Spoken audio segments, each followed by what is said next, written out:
Hello everyone. তো আশা করছি আমি আবার একটা ব্লগ নিয়ে। তো এটা হচ্ছে খার্চি পূজা ব্লগ। তো তোমরা তো সবাই জানো, যারা ত্রিপুরাতে থাকো সবাই তো জানো এখন খার্চি পূজা চলতেছে। তো আমি একটু বিকাল বিকালে গেছি, কারণ রাত্রেবেলা যাইলে প্রচণ্ড ভিড় হয় আর যে কি পরিমাণ ধাক্কা ধাক্কি, তাই ভাবছি এবার সকাল সকালই যাবো, সকাল সকালে আয়া পড়মু। তো ওই তো রেডি টেডি হয়ে গেলাম গা। দেন বাইও সাথে গেছে। তো বাই তো সচরাচর আমলে কোনোখানেও যায় না। তো ভাই কইতেছে না আমি যামু। তো আমি গেলাম, গেলে রেডিও। তো ভাইয়ের নিয়ে হাঁটলাম। ভাই জানি কি একটা কইতাছিল, তার লাগে আমি হাসতাছিলাম। কি জানি একটা কইতাছিল। আমার মন নাই। তোমরা ভাইবো না এটা আমার পিম্পল না, এটা আমার মশা কামড়াইছে।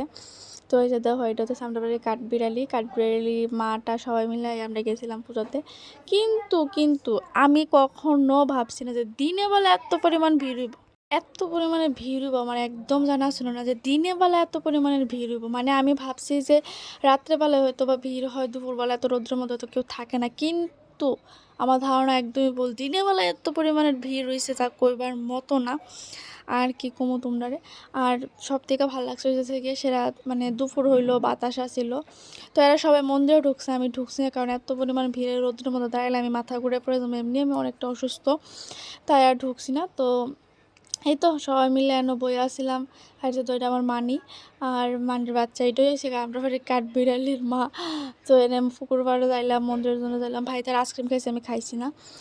তো এই যে দেখো, এটা হচ্ছে কাঠ বিড়ালিটা। তো ভাই তার আমরা অনেক কিছুই খাইছে, আমি এত কিছু খাইছি না, যেহেতু আমার প্রবলেম। তো কেমন হয়েছে অবশ্যই